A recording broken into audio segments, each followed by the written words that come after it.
Kalaboso ang isang binatilyo matapos mahulihan ng mga otoridad ng ilegal na droga na nagkakahalaga ng mahigit 5 milyong piso sa ikinasang operasyon sa Mandawi City. Patroluman Alalid Canoog sa report.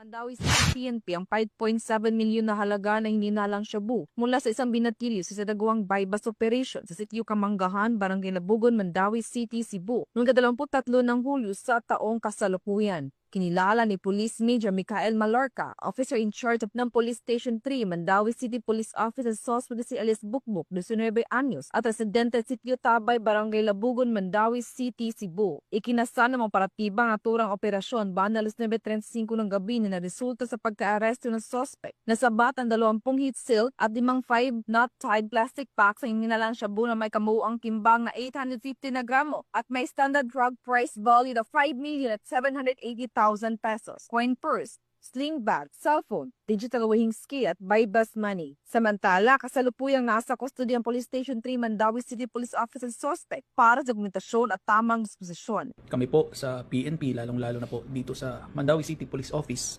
ay hindi po titigil sa paghuli at pagpapatupad ng batas upang masugpo ang illegal na droga.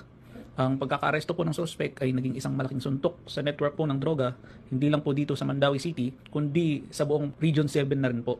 Ito po ay nagpapatunay na kami ho ay hindi titigil na maging agresibo sa paggiba ng pundasyon ng droga dito po sa Region 7, sapagkat ang illegal po na droga ay siya pong ikakasira ng ating sarili, ating pamilya at higit po sa lahat ng ating bansa. Ang mga kapulisan ay patuloy sa pagpapaigting ng kanilang kampanya kontra illegal na droga at iyaking ligtas ang bawat mamamayan sa banta ng kaharasan na inidudulot ng paggamit ng ibinababawal na gamot. Mula dito sa Mandawi City Police Office, ako ang iyong Police News Network Correspondent, Patrolwoman Annalyn N. Canoog, alagad ng batas, tagataguyod na Balitang Pulis.